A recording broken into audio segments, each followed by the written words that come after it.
اللهم صل على محمد سوال یہ آیا کہ جس پہ قضا روزے ہوں وہ سنتی روزے تو نہیں رکھ سکتا، لیکن کیا منتی روزے رکھ سکتا ہے؟ جی ہاں، منتی روزے کی اجازت ہے، یا اگر منتی روزے کسی پر ہوں تو اس کو یہ بھی اجازت ہے سنتی روزے رکھے گا، اور اگر کسی پہ قضا روزے ہوں تو اس کو یہ بھی اجازت ہے کہ منت مان کے منتی روزے رکھ سکتا ہے۔ لیلۃ القدر خیر من الف شہر، یہ رات 1000 مہینوں سے بہتر ہے، 1000 مہینوں کے برابر بھی قرآن نے سے بھی زیادہ بہتر۔ اور یہ اصول آپ کو پتا ہوگا کہ عربی زبان میں 1000 کا لفظ اس لیے آتا ہے کہ عربی گنتی 1000 پہ ختم ہو جاتی تھی اس زمانے میں، ضرورت بھی نہیں تھی 1000 سے اوپر جانے کی، کسی کے پاس کوئی اتنی چیز ہی نہیں ہوتی تھی کہ 1000 سے اوپر کی ضرورت پڑے، تو 1000 سے بہتر کا مقصد یہ ہے کہ انفینٹ لا متناہی، کچھ پتہ ہی نہیں چل سکتا ہے کہ کتنی فضیلت، تو یہ 1000 کے برابر نہیں ہے، 1000 سے بہتر، یعنی 1000 کا ترجمہ اب یہ کریں گے کہ تمہاری گنتی کا جو آخری عدد ہے یہ اس سے بھی زیادہ بہتر ایک رات ہے جو تمہیں مل رہی۔ اب قرآن کریم نے اس رات کی خصوصیت تو خود بتائی آگے چل کر، لیکن معصوم کی ایک حدیث کیا سنا دو، امام فرماتے اسی لیے اس رات کو جو نیکی کا عمل کیا جاتا وہ 1000 گنا سے زیادہ ثواب لے کے آتا۔ جو نماز اس رات کو پڑھی جائے گی، جو قرآن اس رات کو پڑھا جائے گا، جو دعائیں اس رات کو پڑھی جائیں گی، جو توبہ اس رات کو کی جائے گی، جو صدقہ اس رات کو دیا جائے گا، سب کو 1000 سے ملٹیپلائی نہ کرو، انڈیفینٹ کوئی حد ہی نہیں ہے، اتنا ثواب ملے گا کہ فرشتے بھی اس کو نہیں لے سکتے، ہر عبادت اور ہر نیکی۔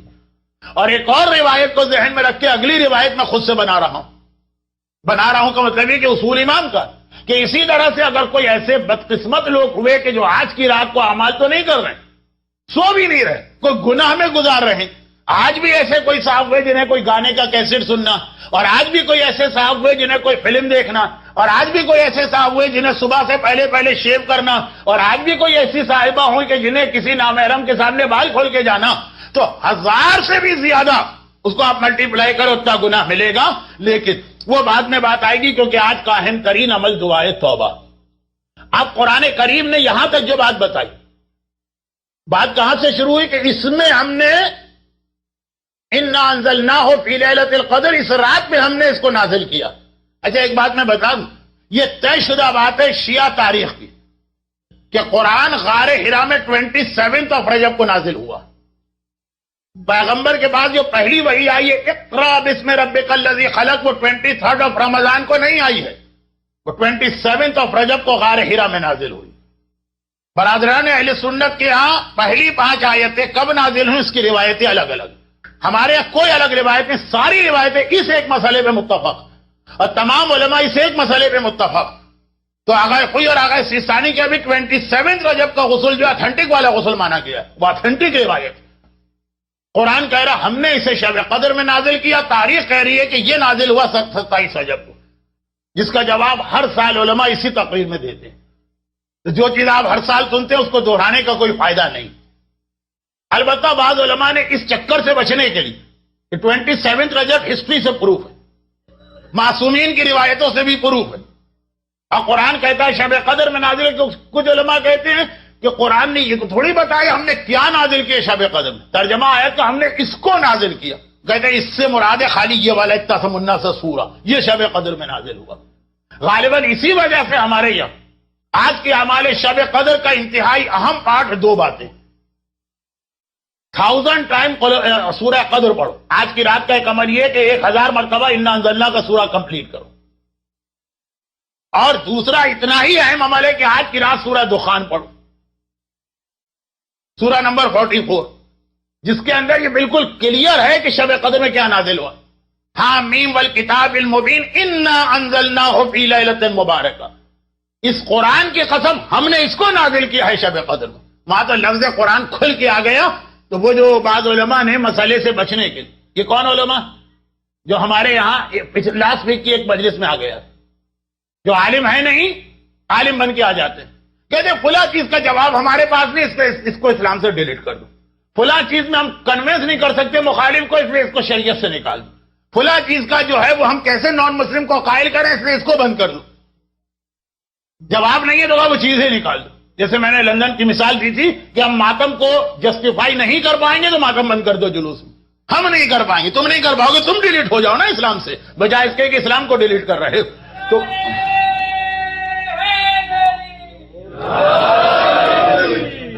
اس کو آنے دو جو آ کے کہے گا سلونی سلونی قبل ان تخفیدونی. تم نہیں بتا سکتے، میں ہر سوال کا جواب دے سکتا ہوں. اسے اور آ کے اس کو بٹھا دو، وہ جواب دے گا. تو اسی طرح سے کہا کہ شب قدر، قرآن کہہ رہا ہے شب قدر میں نازل ہوا، حدیث کہہ رہی ہے 27 رجب کو نازل ہوا. ہمارے پاس اس کا جواب نہیں. تو آیت کو بدل دو، کہو کہ نہیں پورا قرآن شب قدر میں نہیں آیا، خالی یہ سورہ شب قدر میں آیا. تو اس لیے اسلام نے سورہ دخان بھی رکھ دیا تاکہ یہ اور وہ کی گنجائش ہی نہ رہے. اور اس کا جواب آپ نے سنا ہوا ہے، اس لیے میں جواب نہیں دے رہا ہوں. لیکن ایک جملے میں کہ شب قدر کو پورا قرآن لوح محفوظ پہ نازل ہوا، 27 رجب سے قرآن اس دنیا میں حصوں میں آنے لگا. تو آج کی رات نزول قرآن کی وہ رات جب خالق کائنات اس پورے قرآن کو اس دنیا میں پیغمبر کے آنے سے پہلے ہی، بلکہ انسانوں کے آنے سے پہلے ہی لوح محفوظ پر ریکارڈ کرا رہا ہے، لکھ رہا ہے. قرآن وہاں پہ آیا، اس کو شب قدر بنا گیا. چنانچہ حدیث میں جملہ آیا کہ شب قدر خالی اسلام میں نہیں ہے، یہ رسول اللہ کے اس دنیا میں آنے کے بعد سے شروع نہیں ہوئی ہے. ہر نبی کے زمانے میں شب قدر رہی ہے، کیونکہ شب قدر کا تعلق اس رات سے ہے جب قرآن لوح محفوظ پہ اترا. اور وہ رات اس وقت ہے کہ سوائے نور محمد و آل محمد کے اس وقت اس کائنات میں کوئی بھی نہیں تھا. اس وقت اس کو نازل کیا گیا. شب قدر وہاں سے چلی. حضرت آدم کی خلقت بھی اللہ نے شب قدر میں کی، اور پہلا وسیع حضرت شیز بھی شب قدر میں پیدا ہوا. اور حضرت موسیٰ کی مشہور حدیث بھی شب قدر کی کہ جب موسیٰ نے ایک مرتبہ کہا خدا بندہ میں یہ چاہتا ہوں کہ تیرے انتہائی قریب ہو جاؤں، تو اس سے قربت کا طریقہ کیا؟ کہا کہ مجھ سے وہ جتنا کوئی شخص شب قدر میں جاگے گا پوری رات، زندگی میں جتنی زیادہ شب قدر جاگے گا، یہ جاگنا اسے مجھ سے قریب کر رہا. جتنا وہ جاگے گا اتنا مجھ سے قریب ہوگا. پروردگارا میں یہ چاہتا ہوں کہ مجھے جنت بھی مل جائے. کہا کہ جو شب قدر میں استغفار کرے گا اس کے لیے شب جنت. خدا بندہ میں یہ چاہتا ہوں کہ پلے صراط سے آرام سے گزر جاؤں. کہا جو شب قدر میں صدقہ دے گا وہ پلے صراط پہ آرام سے گزرے گا. خدا بندہ میں چاہتا ہوں کہ آتش جہنم مجھ سے معاف ہو جائے. کہا جو شب قدر میں دعائے توبہ پڑے گا آتش جہنم مجھ سے معاف ہے. اے خدا میں یہ چاہتا ہوں تو مجھ سے راضی ہو جا، تو مجھ سے خوش ہو جا. یاد آ گئی آپ کو اثر عاشور؟ یا ایھا النفس المطمئنہ ارجعی الی ربک راضیۃ مرضیہ. خدا کو راضی کرنا ایک مرحلہ عظما ہے. خدا بندہ میں چاہتا ہوں تو مجھ سے راضی ہو جا. کہا جو شب قدر میں 2 رکعت نماز پڑھے گا، وہ جو ہم 7 قل اللہ کے ساتھ پڑھتے ہیں، یہ والی نماز آپ 5 دن سے پڑھ رہے ہیں. یہاں پہ اعمال 6 دن ہوئے ہیں، 5 دن سے آپ پڑھ رہے ہیں. لیکن یہ حدیث موسیٰ کا ٹکڑا کہ خدا بندہ میں چاہتا ہوں تم اسے راضی ہو جا، تم اسے خوش ہو جا، راضیت مرضیہ کی منزل آ جائے جو شب قدر میں 2 رکعت نماز پڑھتا. تو شب قدر کی یہ 2 رکعت نماز ہو، یا وہ دعائے توبہ ہو جو آج کی اعمال میں ہوگی، یا وہ 70 مرتبہ استغفار ہو جو نماز کے بعد ہی ہوتا ہے، اور یا پھر جو لوگ باقی اعمال نہ کر سکے خالی رات جاگ کے گزارے. یہ خود اپنی جگہ ایک نیکی. البتہ اس میں کوئی گانے وانے، فلمیں ولمیں، انٹرنیٹ کے فضول پروگرام نہ دیکھے جائیں. وہ اسی لیے میں نے شروع میں ایک جملہ کہہ دیا تھا، یہ میری تقریر میں آنے والا. تو شب قدر آدم کی خلقت سے پہلے شروع ہوئی. جب قرآن لوح محفوظ پہ نازل ہوا، انبیاء متقدمین میں شب قدر رہی، اور اسلام میں آ کر تو اتنی اہم بن گئی. تنزل الملائکۃ والروح فیہا باذن ربہم من کل امر سلام. کہا یہ شب قدر کی رات وہ ہے جس میں اللہ ملائکہ کو نازل کرتا ہے، اور سلامتی والی رات ہے. کب تک سلامتی؟ ہمیشہ نہیں ہے سلامتی. ہیا حتی مطلع الفجر، فجر نکلنے تک سلامتی ہے. اس کے بعد پرابلم شروع ہونے جا رہے ہیں. بھئی کیا پرابلم شروع ہونے جا رہے ہیں؟ بہت مختصر بات آپ ہمیشہ سنتے ہیں، صرف یاد دہانی کے لیے دماغ میں تازہ ہو جائے. یہ کیوں کہا قرآن نے رات میں سلامتی ہے، فجر تک ہے، فجر کے بعد سلامتی نہیں ہے؟ کیا مطلب فجر کے بعد سلامتی نہیں؟ اتنی اہم ترین تاریخ جو ایک عید ہے مسلمین کی، قرآن ہم کو عطا ہوا ہے جو تمام آسمانی کتابوں پہ فضیلت رکھتا. جو فضیلت پیغمبر اسلام کی 1,24,000 انبیاء پہ، وہ فضیلت قرآن کی تمام آسمانی کتابوں پر. ہم ولادت رسول کے لیے جس طرح جشن مناتے، اچھے اچھے کپڑے پہن کے آتے، علماء کالی ابا کو بدل کے آتے ہیں، اسی طرح نزول قرآن کی بھی اہمیت.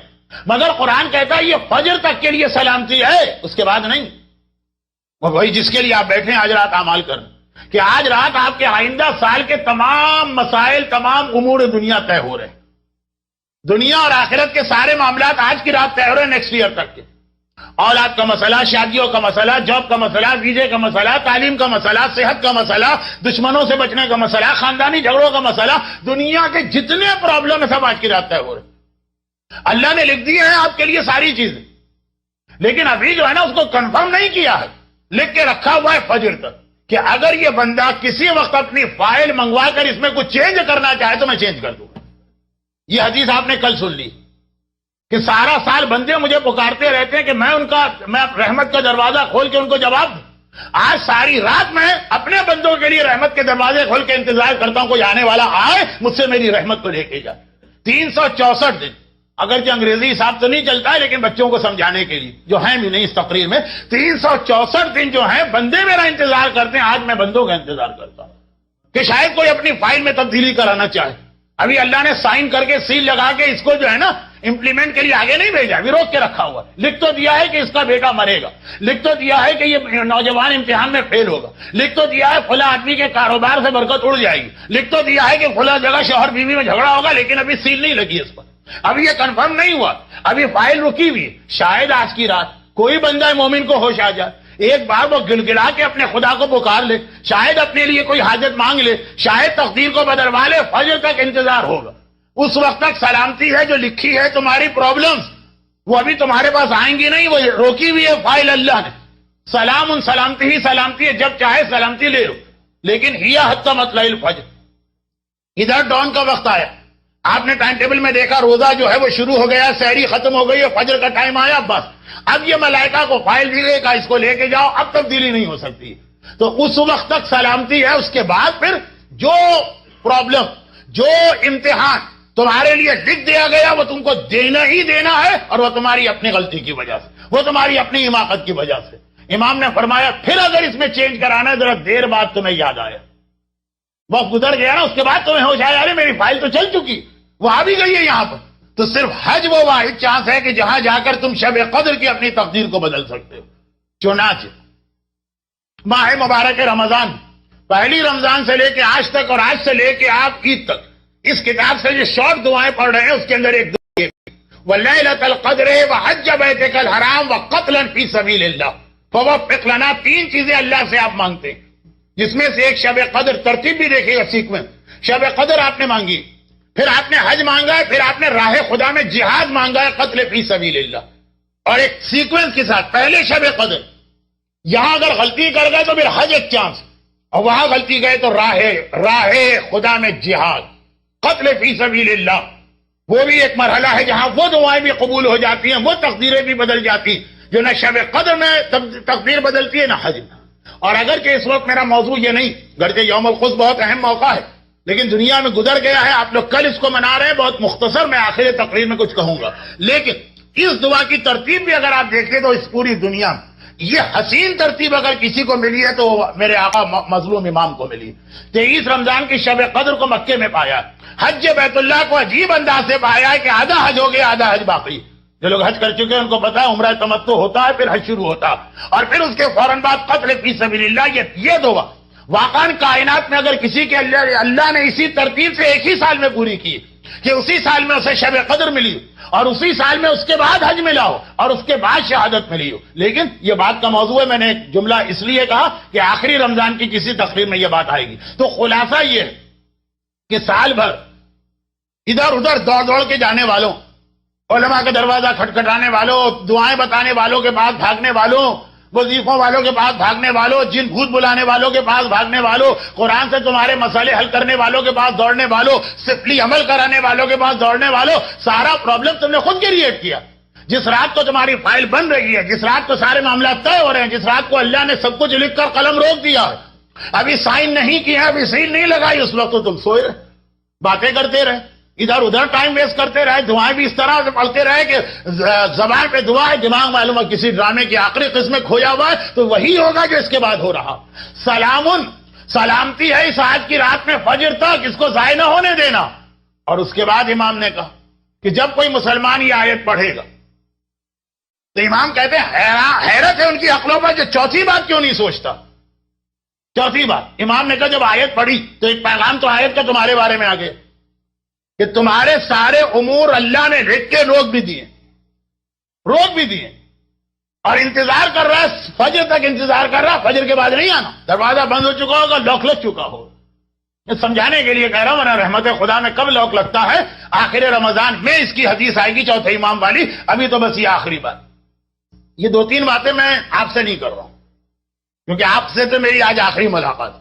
دنیا بھر کے اصول کے اعتبار سے شب قدر کے بعد مجمع کہاں آتا ہے وہ چند گنے چنے لوگ جو آئیں گے ان سے یہ بات ہوگی. تو آپ کو تو میں آج باقاعدہ اجتماعی طور پہ الوداع کہہ رہا ہوں، خدا حافظ کہہ رہا ہوں، یہ پیغام دیتے دیتے کہ امام فرماتے ہیں کہ سنو، آیت نے کہا اللہ نازل کرتا ہے ملائکہ، تو جب بھی نازل کرنے کی بات آئے گی 4 سوال تو عقل میں آتے ہیں. کون نازل کر رہا؟ اللہ. کسے نازل کر رہا؟ ملائکہ. کیوں نازل کر رہا؟ من کل امر معاملات لے کس پہ نازل کر رہا؟ جب یہ 3 چیزیں آ جائیں گی کہ اللہ نے نازل کیا، اس کو نازل کیا، یہ کام کے لیے نازل کیا، کس جگہ پہ نازل کیا، کس پہ نازل کیا، کہا خود بخود جو یہ آیت پڑھے گا اس کے ذہن میں دماغ اگر ہے، ہاں جو پاگل آدمی بیچارہ اس پر تو ویسے شریعت معاف ہے، ہو جا کے گدو بندر کے پاگل خانے میں بیٹھے، لیکن اگر صاحب عقل ہے تو وہ یہ سوچے کہ اللہ نے نازل کیا، ملائکہ کو نازل کیا، امر دے کے نازل کیا. امر ہماری زندگی کے کائنات کے سارے معاملات. تو کس پر یہ نازل کیا گیا؟ جہاں پہ یہ 3 چیزیں سامنے آئیں، امر کا لفظ آیا، اولی الامر کا عقیدہ خود بخود آنا چاہیے. اسی لیے سب سے زیادہ اس شب قدر میں آپ کو اللہ کے بعد حجت خدا امام زمانہ کو یاد کرنا. اٹھتے بیٹھ درود بھیجے محمد والے.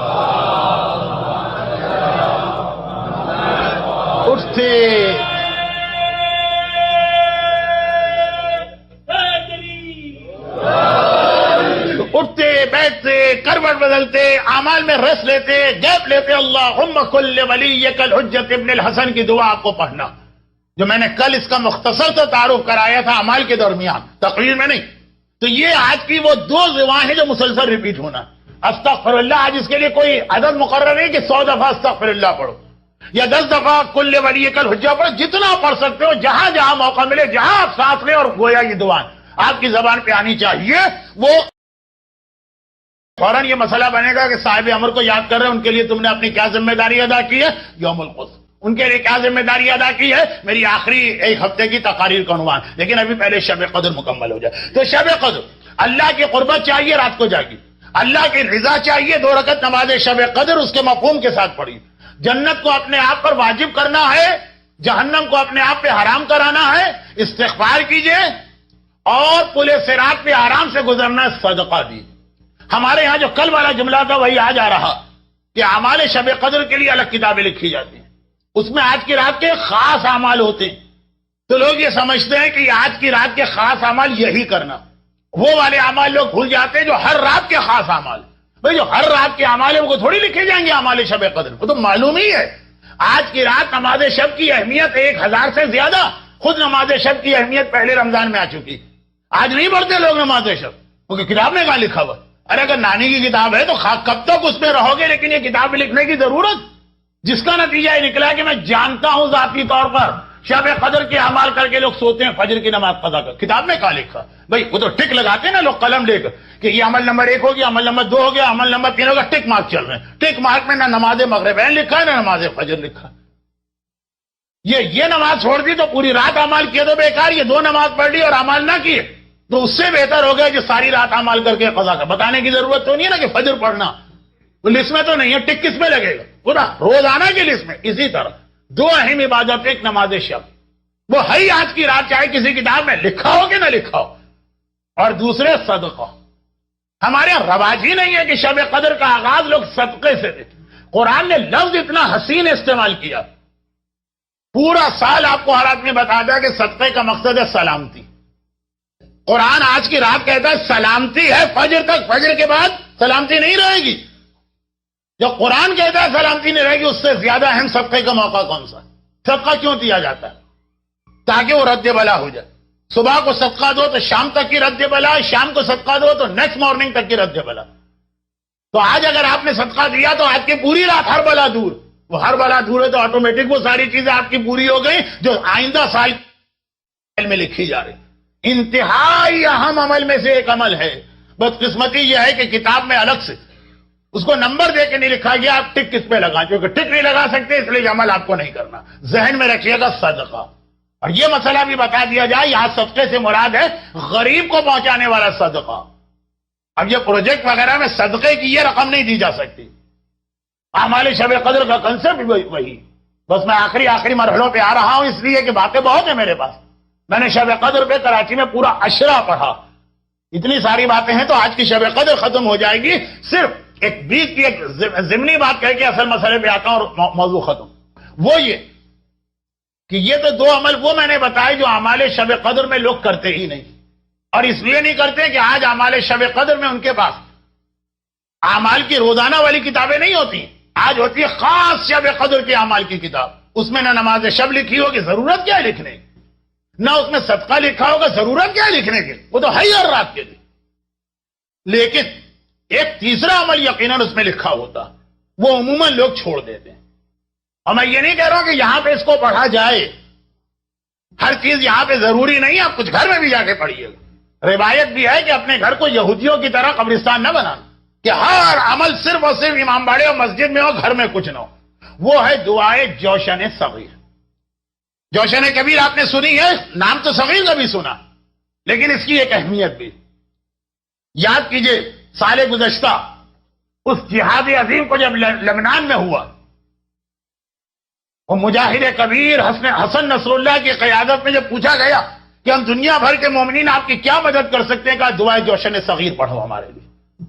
بہت سارے لوگوں کو تو دعائے جوشن صغیر معلوم بھی نہیں تھی اس سے پہلے، جب تک کہ اس مجاہد اکبر یہ کہا کہ ہمیں اور تمہاری طرف سے کوئی مادی مدد فی الحال نہیں چاہیے۔ اب دعا صلاح المومن، امام کی حدیث ہے، مومن کا اصل اصلاح جو ہے وہ دعا میں بھی دعائے جوشن صغیر۔ دعائے جوشن صغیر کی اہمیت میں اس لیے نہیں بتا رہا ہوں کہ اس کو آج رات یہاں پڑھا جائے، میں اس لیے بتا رہا ہوں کہ دعا آپ اپنے گھر میں پڑھیں۔ بار بار میں گھر پہ کیوں زور دے رہا ہوں؟ لوگ کہیں گے جی مولانا بچے خاصے لوگ یہاں بیٹھے ہیں، تیار بھی ہیں دعا پڑھنے کے لیے، پھر بھی آپ ان کا کیوں حوصلہ توڑ کے ان کو گھر بھجوا رہے ہیں؟ اس کی وجہ، اور وہ وجہ جو ہے نا، بس یہ آخری نقطہ ہے، پھر میری تقریر کا آخری حصہ، اور انشاءاللہ پھر آپ حضرات سے آئندہ کبھی دوبارہ ملاقات ہوگی، اکثریت کو میرا الوداعی سلام ہوگا۔ لیکن وہ جو آخری بات میں کہہ رہا ہوں، دعائے جوشن کبیر، دعائے جوشن کبیر کے دو حصے نہیں، دو پہلو ہیں۔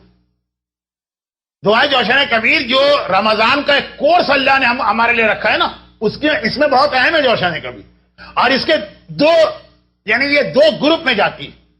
ایک جوشن کبیر جوشن صغیر کے ساتھ مل کے یہ ایک چیز بنتی، اور دعائے جوشن کبیر دوسری طرف، دعائے یا علی و یا عظیم و یا غفور و رحیم پلس دعائے مجیر کے ساتھ مل کے ایک الگ گروپ بنتی، یہ دونوں میں موجود ہے۔ ماہ مبارک رمضان جب شروع ہوا تھا تو اللہ نے آپ کو ایک ٹارگٹ دیا تھا، ایک پروجیکٹ آپ کو دیا تھا کہ یہ اس مہینے میں تمہیں کر کے آخر رمضان تک دکھانا ہے، اور وہ یہ ہے کہ تمہیں اپنے آپ کو جہنم سے آزاد کرا لینا اس مہینے۔ میں ان کی بات ہی نہیں کر رہا ہوں جو پیدا ہی ہیں جہنم سے آزاد، پکے پکا، ان کو یقین ہے کامل ہے، ٹیکن فار گرانٹیڈ کہ کوئی مسئلہ ہی نہیں ہمارے لیے جہنم۔ میں بات کر رہا ہوں صاحبان ایمان کے لیے، کیونکہ یہ والا عقیدہ مومن کا نہیں ہے، یہ اسلام میں ایک بالکل الگ فرقہ، مرجعیہ فرقہ، جس کا یہ عقیدہ ہے کہ آتش جہنم ہمارے پاس نہیں آئے گی۔ یہی قرآن یہودیوں کا عقیدہ بتاتا ہے۔ یوم القدس کو یہودیوں کو ہر اعتبار سے یاد کرنا ہے، خالی ایک ریفرنس کانٹیکس میں نہیں، کہ وہ کہتے ہیں کہ جہنم کی آگ ہمارے لیے حرام ہے، البتہ سورہ بقرہ میں الا ایام معدودات، اتنا تو وہ بھی کہتے ہیں چند دن تو آ جائے گی، یہاں تو چند دن کیا چند سیکنڈ بھی نہیں آتی ہے، وہ تو میری تقریر میں آئیں گے بھی نہیں۔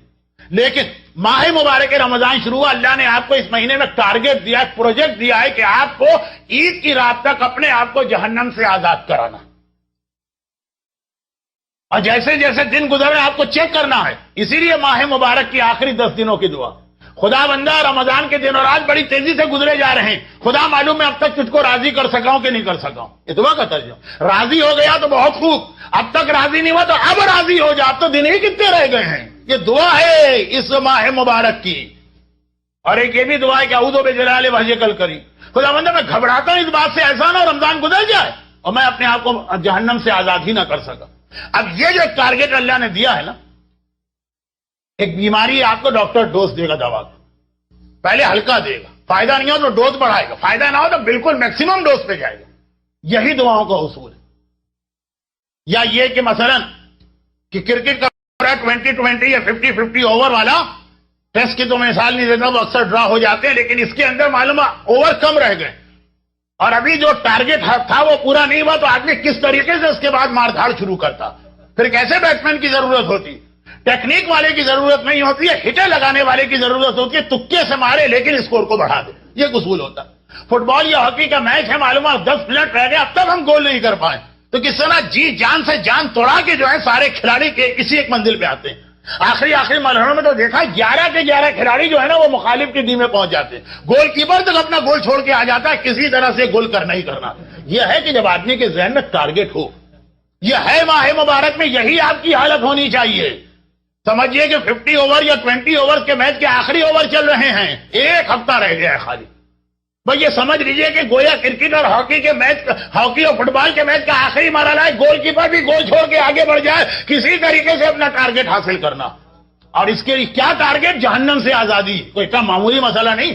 اب دیکھیے رمضان شروع ہوا، آپ سے کہا کہ رمضان شروع، ماہ مبارک رمضان شروع ہوا، کہا یا علی و یا عظیم و یا غفور و یا رحیم پڑھو، اللہ کے 6 نام آپ لیتے رہے اور کیا کہتے رہے؟ فقا کا رقبتی من النار۔ دعا کا مطلب کیا؟ دعا میں آپ صرف 2 چیزیں مانگتے ہیں، یا علی و یا عظیم و یا غفور و یا رحیم، انت رب العظیم الذی لیس کمثلہ شیء وہو السمیع البصیر۔ یہ آپ نے خدا کے 6-7 نام لیے بس۔ فی من تمن والا ہے، کیا آپ نے دعا مانگی؟ فقا کا رقبتی من النار وادخلنی الجنہ۔ وہ یاد کیجیے گا، میں نے پچھلے سال ایک مجلس پڑھی تھی المہندی سینٹر میں، نہیں کہیں اور، کہ ہم جنت کی دعا مانگتے ہیں، بھول جاتے ہیں جنت کا راستہ جہنم میں سے ہو کے جاتا ہے۔ وہ بھی دعا مانگنا ہے جہنم نہ ملے اور جنت ملے۔ آپ نے خالی جنت مانگی اور جہنم سے آزادی نہیں مانگی تو اللہ آپ کو جنت دے گا 50,000 سال بعد، اور 50,000 سال کہاں گزریں گے؟ یہ گزریں گے جہنم میں۔ تو نے تو جنت مانگی تھی، جنت تو مل گئی، یہ تو نے کہا تھا کہ جہنم سے بچا کے جنت دے۔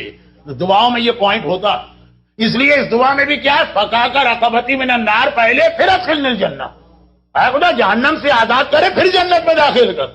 وہ جنت کا مزہ کیا رہا کہ 50,000 تو جہنم میں جل پھن کے خاک ہو کے چربی نکلی، پیپ نکلی، سانپ و بچھو نے کاٹا اور پھر جنت میں آ رہے ہیں لڑکھڑاتے ہوئے زخموں سے چور چور۔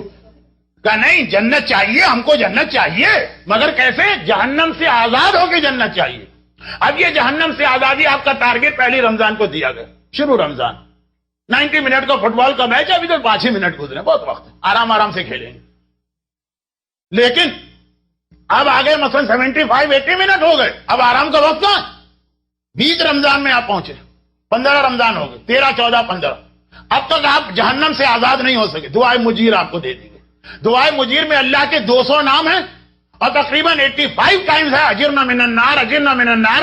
شروع میں آپ صرف ایک بار کہتے تھے فقا کا رقبتی من النار، آگے بڑھ جاتے، اب دعا کا ڈوز بڑھا دیا گیا، اب ٹائم آپ کے پاس کم رہ گیا، آدھا رمضان گزر گیا، اجرنی من النار 85 ٹائمز آپ دعائے مجیر میں کہتے ہیں اللہ کے 2 نام لے گا، 200 نام لے گا۔ اب آ گیا لاسٹ ویک، وہ یہ بالکل آخری مرحلے ہیں، یہ آخری ویک ہے، یہ بھی چلا گیا، پھر کچھ نہیں رہے گا ہاتھ میں۔ اب آ گئی دعائے جوشن کبیر، اب اللہ کے 5 نام نہیں ہے، اب اللہ کے 200 نام نہیں، اب اللہ کے 1001 نام ہے۔ اب ایک بار فقا کا رقبتی من النار نہیں، 100 مرتبہ کہنا سبحانک لا الہ الا انت الغوث الغوث خلصنا من النار یا رب۔ خدا بندہ تو آخر رمضان آ گیا، اب بھی میں جہنم سے آزاد نہیں ہوں گا۔ آج 1000 مرتبہ، 1001 مرتبہ اللہ کا نام لے کر 100 بار آپ کو پکارنا خلصنا من النار، خلصنا من النار۔ کوئی اتنا ہی بڑا مسئلہ ہے جہنم سے آزاد؟ ڈوز بڑھتا جا رہا ہے۔ جو پیغام یا علی سے شروع ہوا، دعائے مجیر پہ پہنچا 15 رمضان کو، اور 23 رمضان کو الغوث الغوث خلصنا من النار پہ جا کے میکسیمم ڈوز آپ کو دیا گیا۔ آج کی رات تو اپنے آپ کو جہنم سے آزاد کرانا ہی نہیں۔ تو یہ دعائے جوشن کبیر جہنم سے آزادی کا جو پروجیکٹ ہے اس کا آخری مرحلہ ہائیسٹ ڈوز، وہ ایک طرف۔ ادھر سے آئیے دوسرے حوالے سے، انسان اس دنیا میں رہ کے جنت میں آخرت میں جاتا ہے، دنیا بھی بنانا ہے اور آخرت بھی بنانا ہے۔ دعائے جوشن کبیر آخرت بنانے کی دعا ہے، خلصنا اور کیا اس کے اندر اور ہے کیا؟ جہنم سے آزادی، یہی بہت بڑی چیز۔ اور دعائے جوشن صغیر اس کی ساتھی، جو کہ لوگ عام طور پہ دعائے جوشن کبیر کم پڑھتے ہیں، اور اس کی اہمیت مجاہد کبیر آغا حسن نصر اللہ کے اس جملے سے واضح ہو رہی، لیکن اصل یہ والی دعا جوشن صغیر ہے آپ کے دنیا کے پرابلم دور کرنے کے لیے، یہ بھی تو دور کرانا ہے۔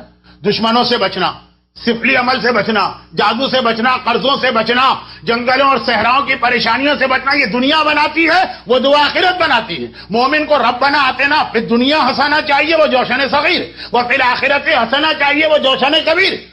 اور یہی اسی لیے میں آپ کو یہ دعا جوشن صغیر کا صرف پہلا ایک آدھا پیراگراف سنا رہا ہوں، پوری دعا اسی انداز کی. اے خدا، میرے کتنے ہی دشمن ہیں جنہوں نے عداوت اور بغض کی تلوار میرے خلاف کھینچ لی، اپنی چھری کی دھار کو تیز کر لیا ہے میرا گلا کاٹنے کے لیے، اپنے تیر و تبر کی نوکوں کا رخ میری طرف کر لیا، زہر قاتل میرے لیے تیار کر دیا. اے خدا، وہ ہر وقت مجھے دیکھ رہے ہیں، ایک لمحے کے لیے ان کی آنکھ سو نہیں رہی. ان کا ارادہ ہے کہ جو خرابی اور برائی ہے اس میں مجھے مبتلا کرے، ہر کڑوا گھونٹ مجھے پلا دے. وہ دیکھ رہے ہیں کہ میں سختی نہیں برداشت کر سکتا، اور وہ دیکھ رہے ہیں کہ جو میرے خلاف جنگ کر رہے ہیں. کون جنگ کر رہا ہے آپ کے خلاف؟ چھوٹے سے لے کے بڑے تک، عام سے لے کے خاص تک، صغیر سے لے کے شیطان کبیر تک، سب کو ذہن میں رکھیے. اور میں ان لوگوں کو، جنگ کرنے والوں کی طاقت سے مقابلے کی طاقت نہیں رکھتا ہوں. میں دشمنوں کے درمیان اکیلا ہوں. اے خدا، میں تیاری نہیں کر سکتا ہوں، انہوں نے تو میرے خلاف بھرپور تیاری کر لی ہے. تو اے خدا، تو اپنی طاقت سے اپنی انداز سے میری کمر کو مضبوط بنا، دشمنوں کی چھری کی دھار کو کند کر دے. خدا بندہ ان کو ذلیل و رسوا کر دے. اے خدا، جن مکاریوں کا رخ انہوں نے میری طرف کیا، یہ ان کی طرف پلٹا دے، تاکہ وہ میرے لیے اپنے انتقام کی پیاس کو نہ بجھا سکیں، نہ میرے اوپر اپنا غصہ نکال سکیں. خدا بندہ وہ غصے سے اپنی انگلیاں ہی کاٹتے رہیں، اور وہ اس عالم میں منہ پھیر کے جائیں کہ ان کے لشکر جو ہیں وہ زخمیوں نے ڈھال پڑے ہیں. آغا حسن نصر اللہ کا جہاد دیکھیے، کیا بالکل یہ نہیں لگ رہا کہ دعائے جوشن صغیر کیا ہے؟ وہ کیفیت بتا رہی ہے جو پچھلے سال ہماری آنکھوں کے سامنے آئی ہے.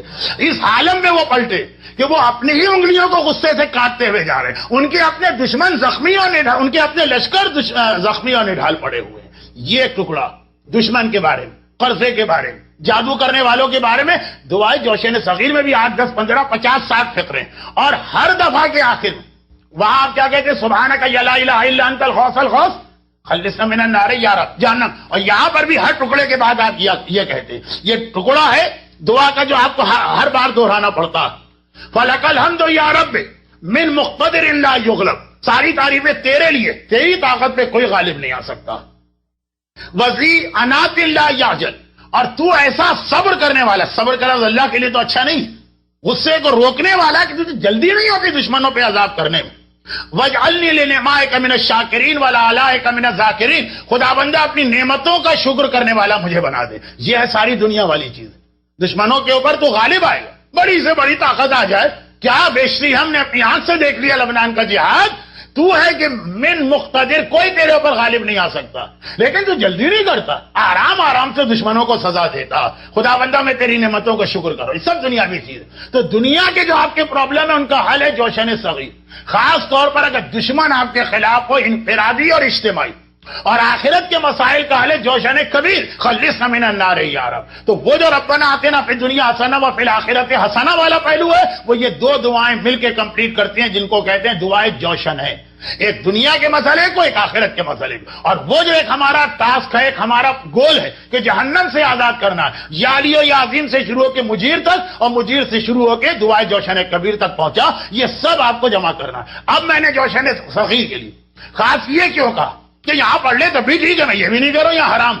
گھر کا کیوں کہا؟ کیونکہ جوشن صغیر کے جو فائدے وہ زیادہ تر ہم کو اپنے گھر میں چاہیے ہوتے ہیں. وہاں پہ دشمن کا زور نہ چلے، وہ گھر جو ہے قرضے کی بلا سے محفوظ رہے، اس گھر کے اندر کوئی پریشانی نہ آنے پائے، وہاں رزق میں برکت رہے. اس لیے یہاں بھی پڑھے تو بہت اچھا. خاص طور پر ایک آخری جو مصائب سے ربط والا پہلو بن رہا وہ اب شروع ہو رہا ہے. بس اب وقت ہو گیا. اب آپ گھڑی دیکھ سکتے ہیں، میں نے جتنا وقت مجھے آج لینا تھا الحمدللہ وہ لے لیا، اور آپ نے میرے ساتھ تعاون کیا. اب آخری بات وہ یہ کہ جوشن صغیر دشمنوں کا پہلو. انفرادی دشمن بھی ہمارے ہیں. جتنے آپ کے وہ پرابلم ہے نا، بیٹی کی شادی نہیں ہوتی، کسی نے جادو کر دیا، کوئی دشمن ہمارے خلاف ہے، کسی کی نظر لگ گئی، بچے امتحان میں کامیاب نہیں ہوتے، نوجوان غلط راستوں پہ چلے جا رہے ہیں والدین کی نصیحت اور ہدایت کے باوجود. اپنی کوتاہی ہو تو پھر تو نہ دعا کام آئے گی نہ اللہ آپ کی مدد کرے گا. لیکن وہ سارے مسئلے جوشن صغیر. اور ایک اجتماعی دشمن بھی ہمارے پیچھے لگا ہوا، جس کی آنکھ میں شیعت خار کی طرح کھٹک رہی ہے.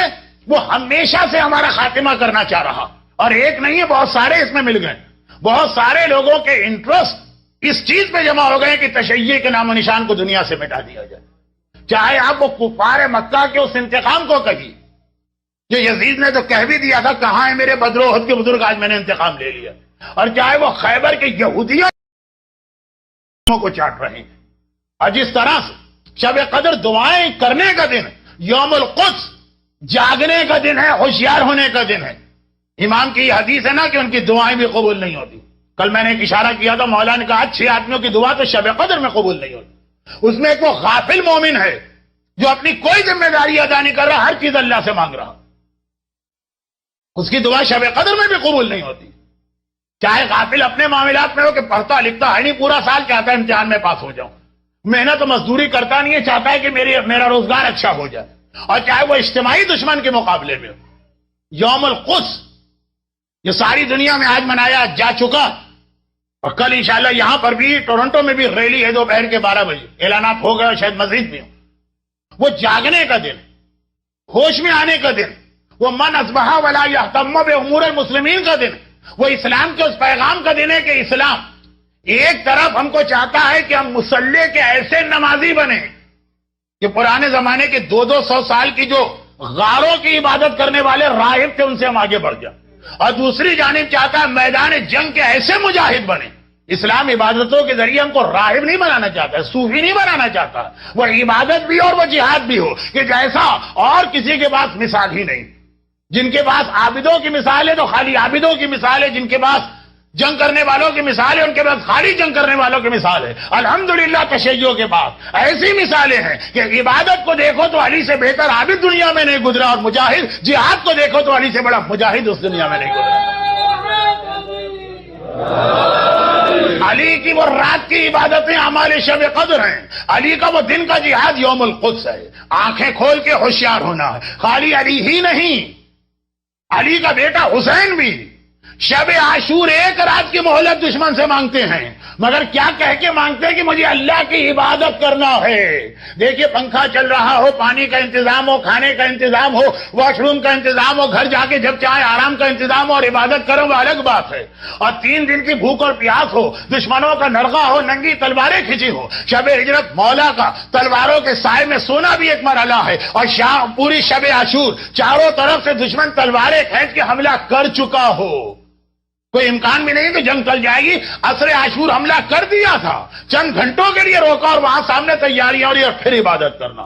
یہ وہ مجاہد ہیں شہدائے کربلا جنہوں نے عبادت بھی ایسی کر کے دکھائی جو آپ کرنے والے ہیں شب قدر، اور جہاد بھی ایسا کر کے دکھایا کہ کسی نبی سے بھی ایسا جہاد نہ ہو سکا جو اصحاب امام نے کیا ہے. ان دونوں کے جمع ہونے کو کربلا کا عاشور کہتے ہیں.